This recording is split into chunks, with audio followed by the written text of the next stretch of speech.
Bom, gente, então vamos lá, pessoal. O que são os objetivos? O objetivo ele é estratégico e abrangente, é muito mais amplo, tá? Por isso que depois eu preciso estabelecer as metas para que eu consiga chegar nesses objetivos, né? Então, aí até exemplifiquei, né? No que tange a vida pessoal, né?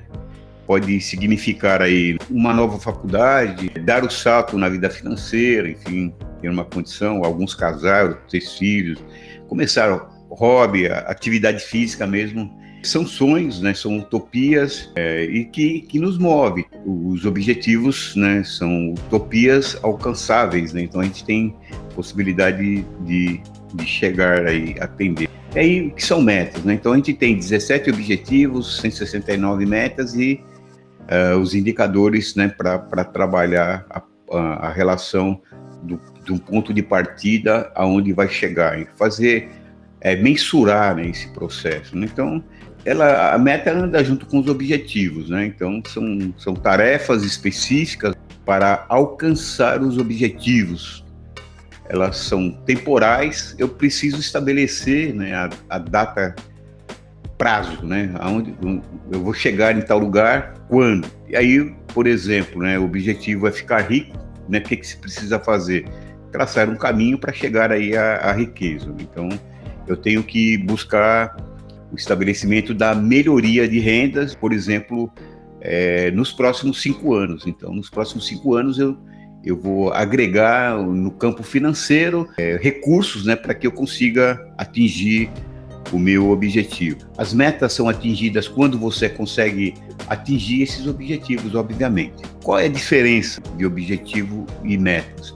Objetivo você pretende fazer, pretende alcançar, e a metas é forma quantitativa, como eu vou fazer para chegar naquele ponto que eu quero, que é o objetivo. Então, como é que eu vou alcançar esse objetivo? O objetivo é o que você quer alcançar e as metas é o que vai estabelecer os passos e os prazos para que você consiga chegar àquele objetivo. Então, eu vou repassar, pessoal, alguns objetivos. Eu não vou trabalhar todas as metas, né? A ideia é para que a gente consiga entender um pouquinho mais a estruturação, né, dos ODS. Então, eu tenho lá um objetivo 1, erradicação da pobreza, né, acabar com a pobreza em todas as suas formas, em todos os lugares. É muito amplo, até por conta do que a gente já discutiu aqui, a diferença entre os ODMs e os ODS. Quais são as metas, né, para que eu consiga erradicar a pobreza, né? Então, as metas, ela estabelece lá até 2030, erradicar a pobreza extrema para todas as pessoas em todos os lugares, atualmente medida como pessoas vivendo com menos de $1,25 por dia. Você vê que aqui nas metas eu tenho prazo e tenho como fazer uma medida mínima ainda, tá? Então eu já consigo estabelecer uma condição. Eu vou trabalhar com que público? Eu vou trabalhar com o público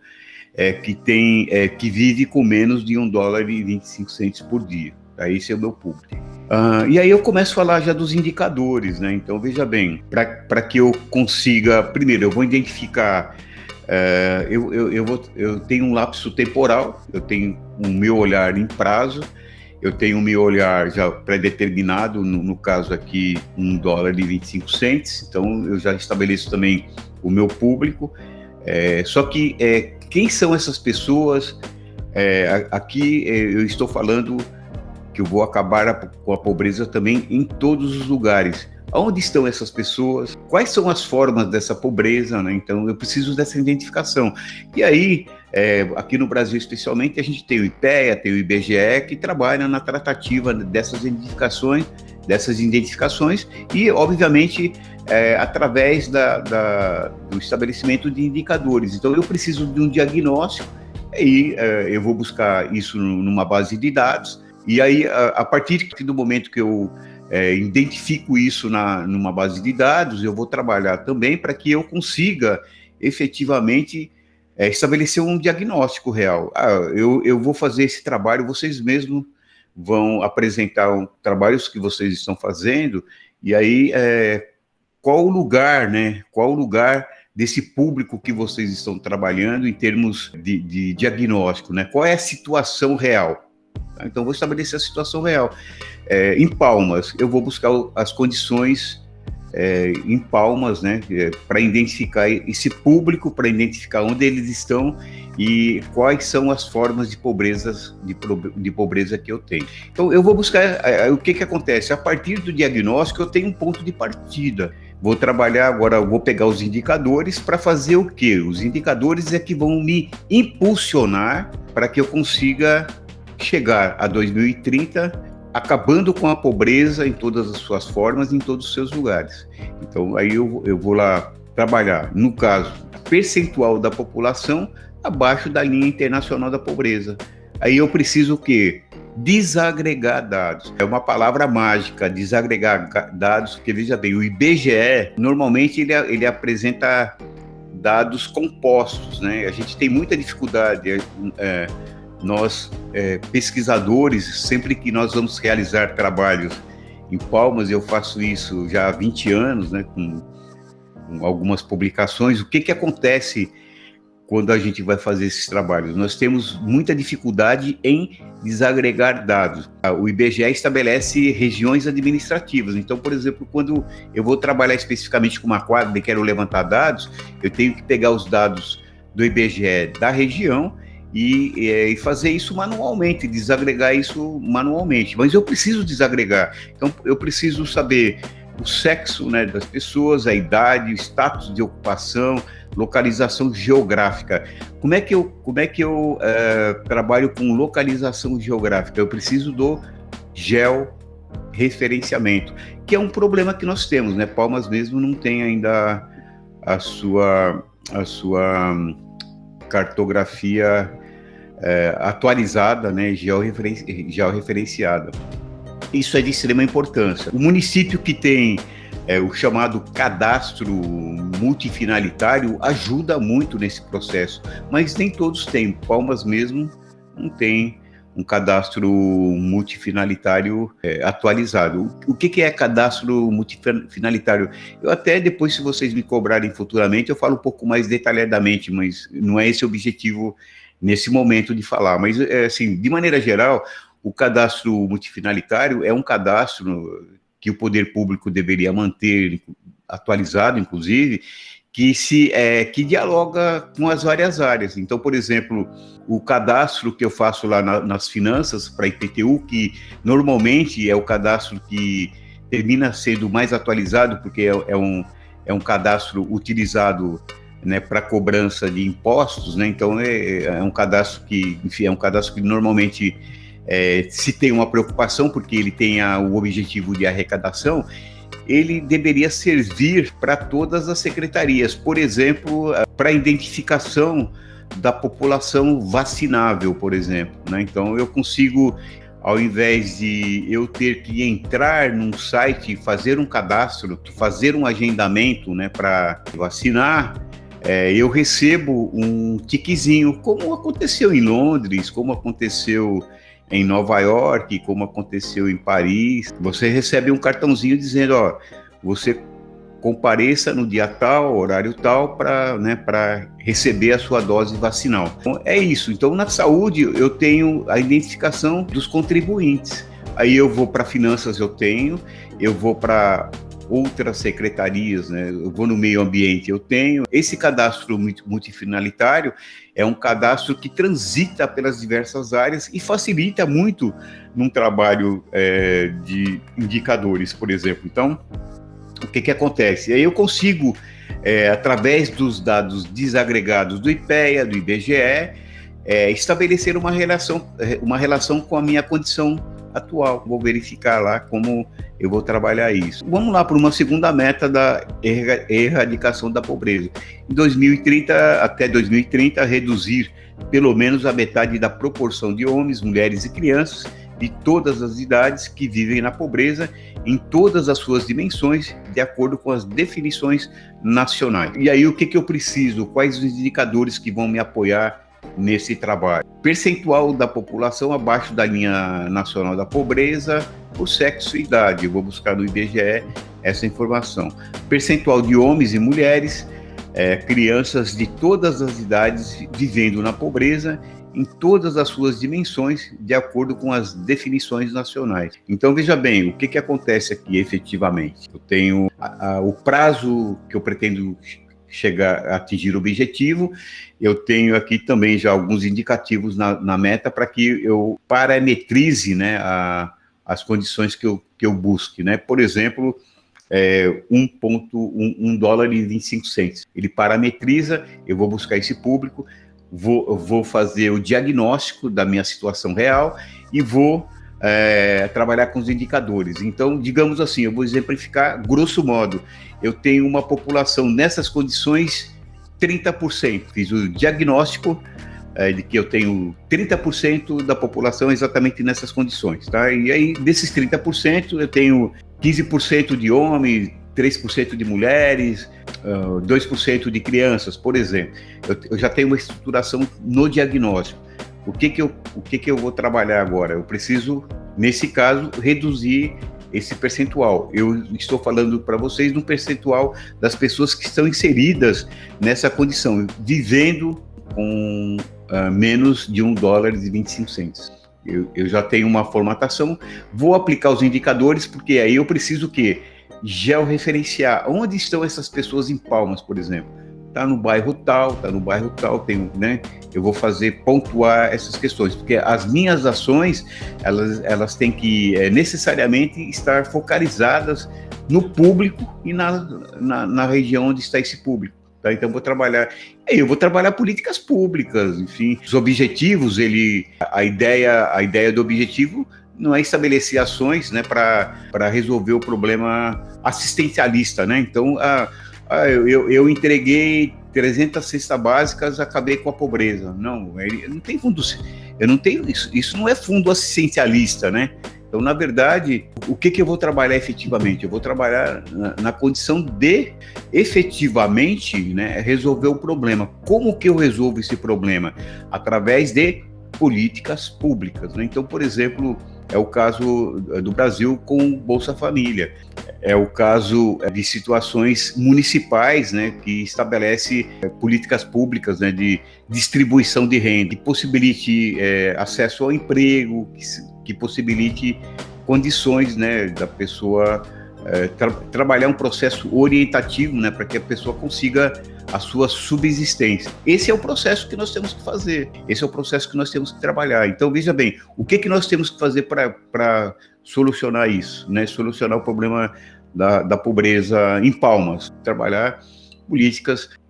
Na pandemia agora tem um programa de distribuição de renda, que é bem específica, mas eu precisaria ampliar essa distribuição de renda. Essa distribuição de renda teria que atingir essas pessoas que eu estou predeterminando. Então, porque veja bem, ao se trabalhar políticas públicas, eu tenho que trabalhar políticas públicas efetivas, né? Porque o que acontece? Novamente, pontuando uma situação local, a questão, por exemplo, do auxílio, do nosso auxílio emergencial palmense. Como é que foi feito isso, né? Foi feito através de um cadastramento, uma avaliação, enfim, qual o processo que foi feito isso? Nesse caso especificamente, que eu estou predeterminando a erradicação da pobreza, eu preciso atingir esse público que vive, né, com renda inferior a $1,25. Então, primeiro ponto, identificar, georreferenciar esse público, aí criar uma forma desses recursos, dessa política pública chegar nessas pessoas, tá? Que é muito importante, porque veja bem, o que acontece? A gente tem uma característica esquizofrênica, né, de trabalhar dentro dessa relação. Vocês se cadastrem aí e tal, aí eu faço uma avaliação, né, de quem pode ou quem não pode, né? O que acontece? Quem está na pobreza extrema, né, ele tem que ter um computador com 50 teras, eu não vou atingir nunca essas pessoas. Então, veja bem, eu tenho que ir, eu tenho que buscar essas pessoas para resolver o problema. Então, as políticas públicas, elas estão relacionadas a essas condições, tá? Então, é muito mais amplo, né? Por isso que a gente tem uma movimentação ainda muito pequena em relação ao processo, né, de resolver esse problema. Então, vamos trabalhar um pouco com outras áreas, saúde e bem-estar, assegurar uma vida saudável e promover o bem-estar para todas e todos, em todas as idades. Então, veja bem, aqui então eu estou um ponto importante, todas as idades. Metas. Então tá lá, meta. Lembra das metas finalísticas, né? Nós estamos trabalhando com metas finalísticas. Aí você já sabe o que é metas finalísticas e metas de implantação ou implementação. Então você já tem que ter essas diferenças na cabeça aí. Se não tiver, depois me perguntem aí para que isso fique esclarecido. Então, até 2030, reduzir a taxa da mortalidade materna global para menos de 70 mortes por 100 mil nascidos vivos. Então, o que eu preciso fazer, né?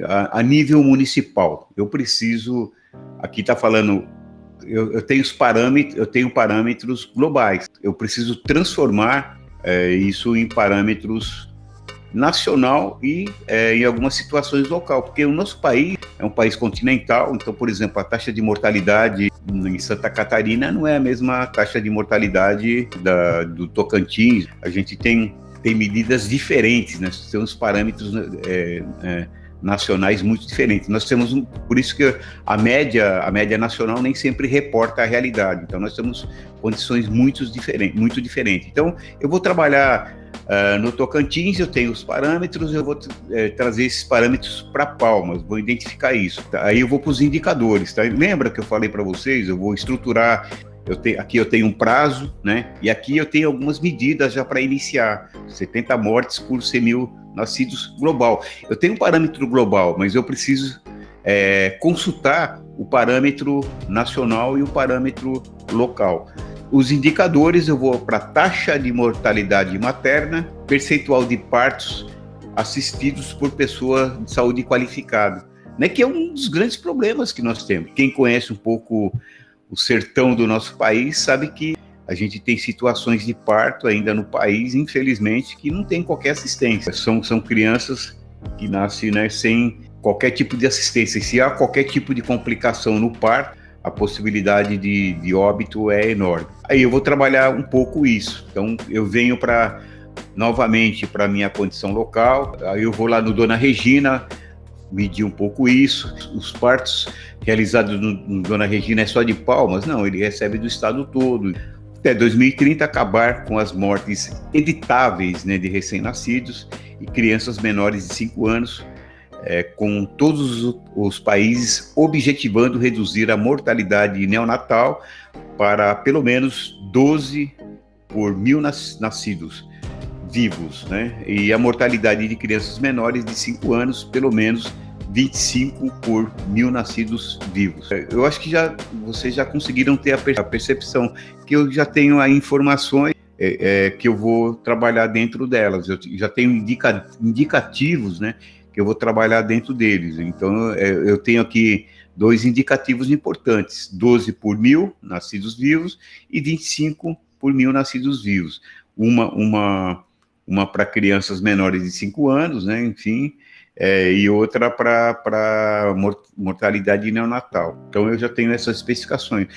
Eu vou nos hospitais, né, nas maternidades, e vou buscar essas informações, vou cruzar essas informações com o IBGE, com o IPE, enfim, outros indicativos.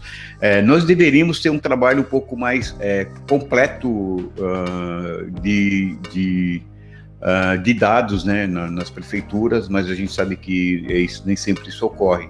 Então, mas de qualquer maneira, você tem aí o cartório registra o natimorto, então você tem lá a quantidade de natimorto anual, você tem, enfim, você consegue detectar nos cartórios também a questão da faixa etária aqui de 5 anos, enfim, você tem alguns mecanismos para tentar buscar essas informações. O estabelecimento do diagnóstico inicial é de extrema importância, né? A gente não se preocupa muito com o diagnóstico, ele é de extrema importância. E o que eu vou buscar? Vou buscar os indicadores.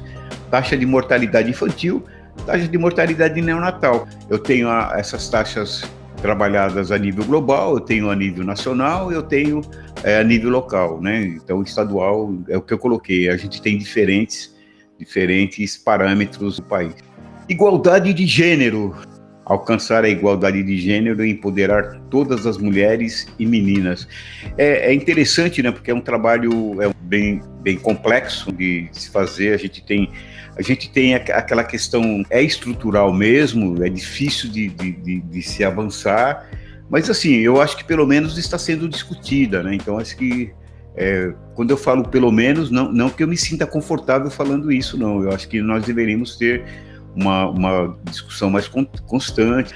Então, como é que eu resolvo isso? Acabar com todas as formas de discriminação contra as mulheres e as meninas em todas as partes. Preciso eliminar todas as formas de violência contra todas as mulheres e meninas nas esferas públicas e privadas, incluindo tráfico e exploração sexual e outros tipos. Então, veja bem, a gente tem a questão da violência, né? A violência contra a mulher também é absurda, né? Um negócio maluco, enfim, mas políticas públicas, a gente já tem alguma coisa, a lei Maria da Penha, tem, enfim, que ainda é um processo modesto, enfim, a gente tem que trabalhar toda...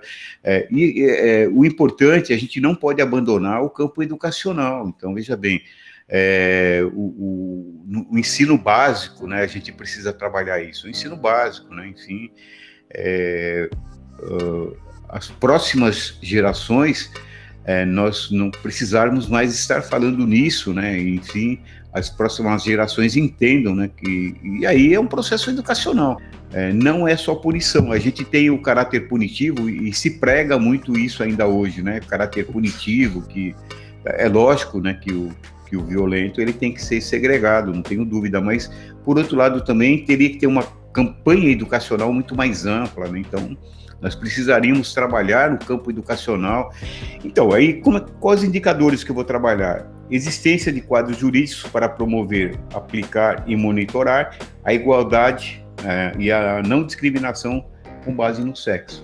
Percentual de mulheres e meninas que já tiveram relacionamento de 15 anos ou mais sujeitas à violência física, sexual ou psicológica por parceiro atual ou ex-parceiro nos últimos 12 meses, por forma de violência e por idade. Então, veja bem, os indicadores, foi o que eu coloquei para vocês lá, os tiers, né? Tem alguns que foram testados, outros ainda estão em construção, mas assim, os indicadores, quando você fala de objetivos de desenvolvimento sustentável, e no campo de indicadores, há a possibilidade de você trabalhar de adaptações. Então, veja bem, eu posso adaptar indicadores de acordo com a minha realidade local, obviamente, tá? Então, quando a gente fala global, a gente tem, né, a amplitude da discussão, seja lá qual for, é muita, né? Então, você, por exemplo, no Oriente Médio, discutir igualdade de gênero não é a mesma coisa que discutir na Europa,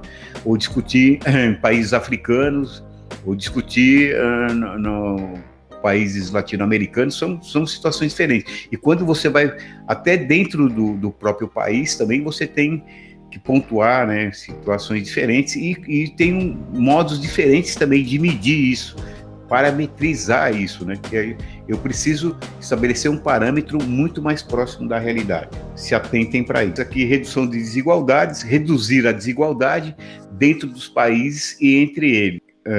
Aí uma visão global entre eles e aí dentro do país uma visão nacional.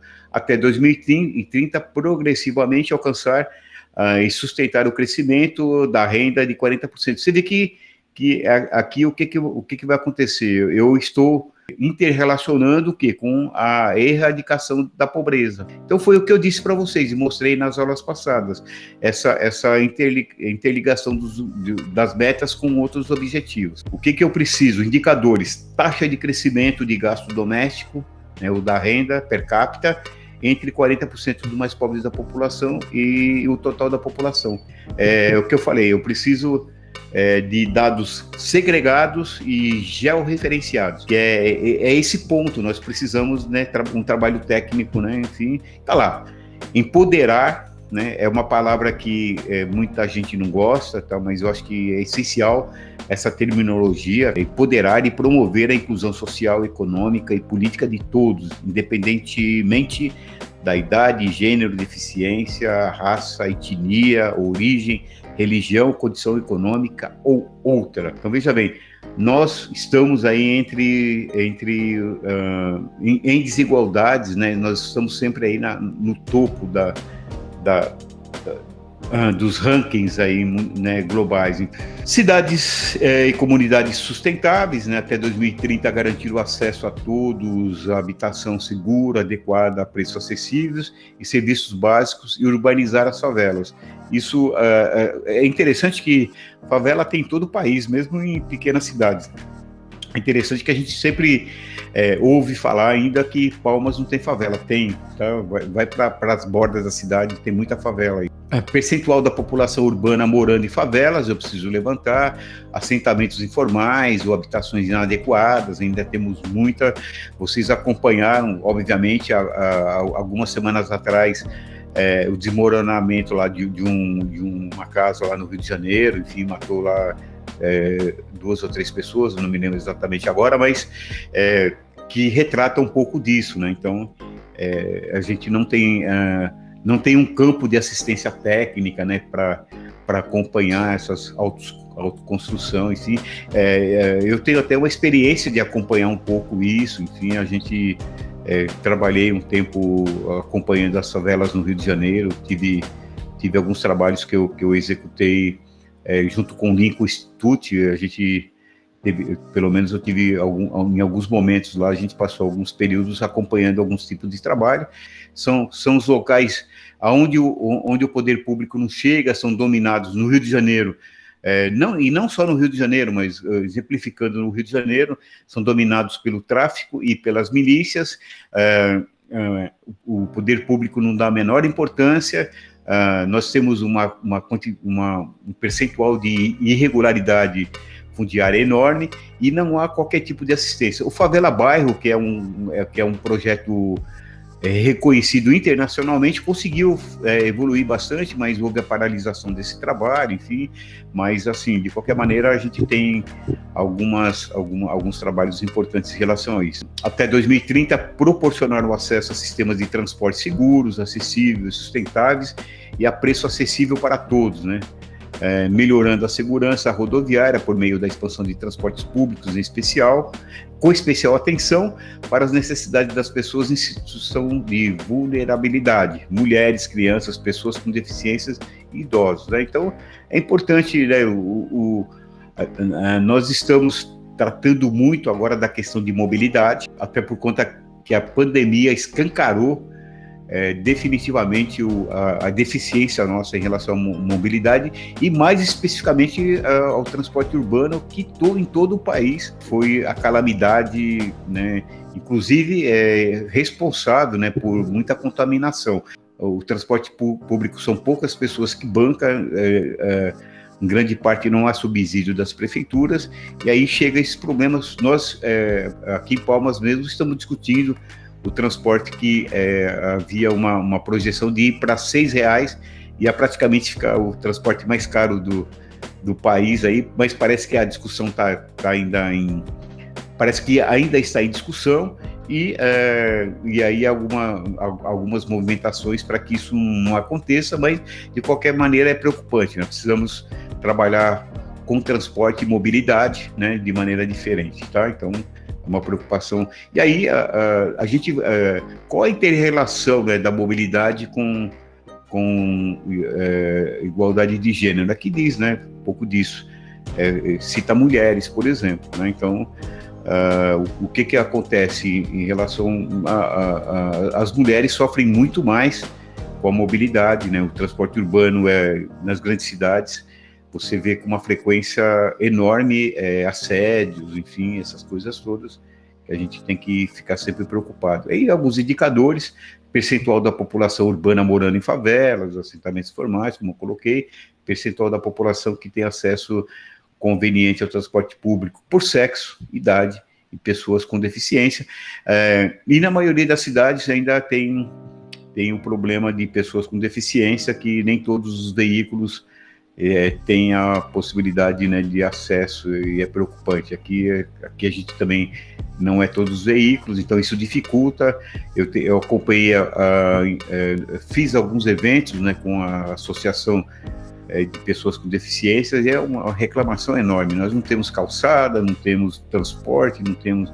Enfim, as pessoas com deficiência sempre foram mantidas, né, em casa, enfim, não há preocupação, enfim, e em grande parte são pessoas produtivas, né, com toda a possibilidade, né, deveria ter acesso a toda a cidade de maneira igualitária. Então, pessoal, a gente está caminhando para o final, até para não estender muito na exposição.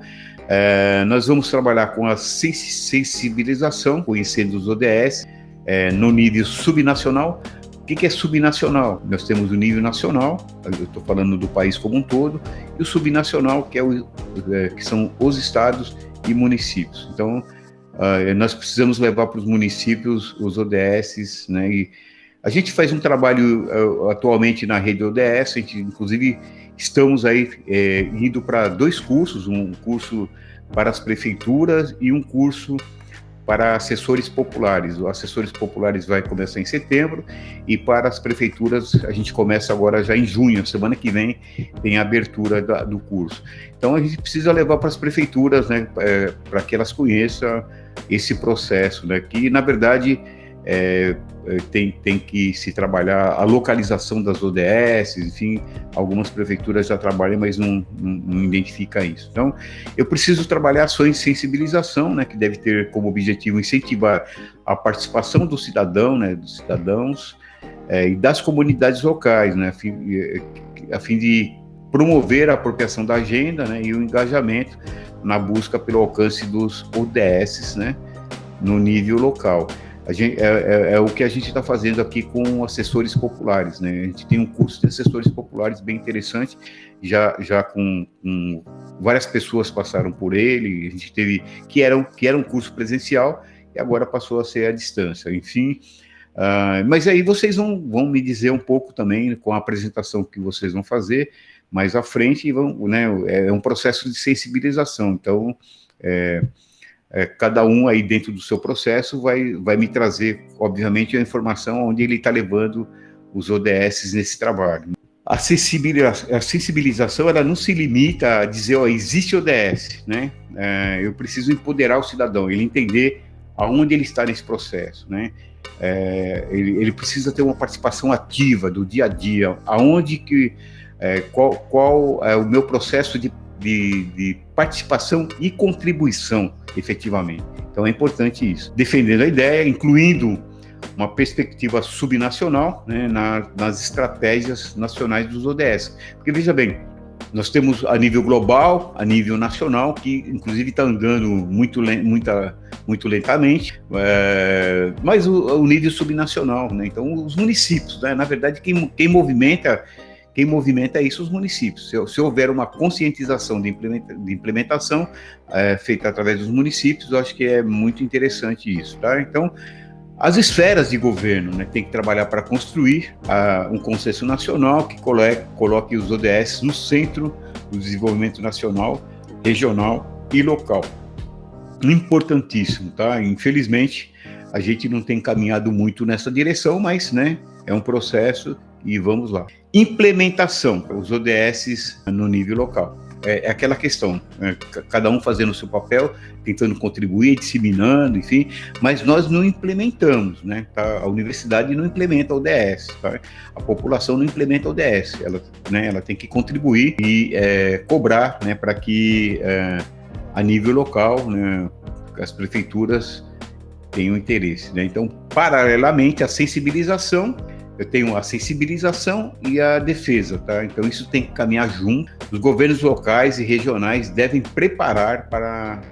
preparar para implementar os ODS em suas comunidades, né? Então precisamos cobrar aí das prefeituras esta implementação.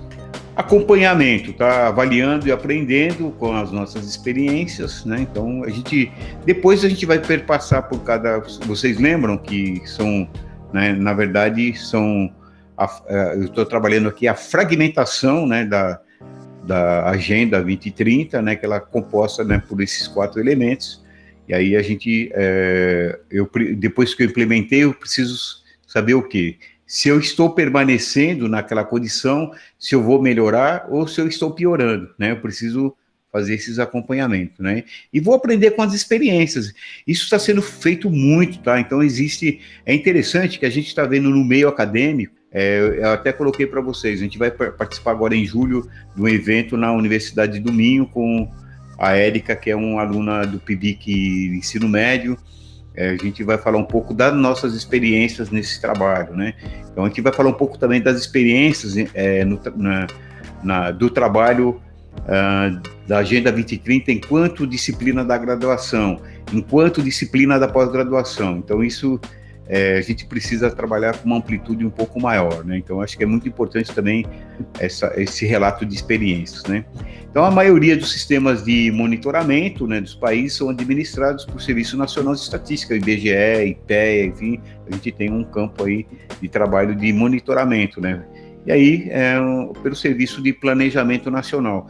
A gente tem para os ODS que estão trabalhando agora com ODUS, que vocês vão ouvir falar um pouco disso, Objetivo do Desenvolvimento Urbano Sustentável, começa as agendas regionais, então a gente vai ter já um evento aqui na região norte, que está trabalhando um campo mais específico. Então aí é o Ministério do Desenvolvimento Regional, o Ministério da Ciência e Tecnologia tem trabalhado também as ODS, então acho que esses campos aí a gente tem que estar acompanhando até para que, a nível nacional, né, o governo nos diga a que pé está o andamento dessa agenda. Então, acho que é muito importante. Mas hoje a ideia foi passar para vocês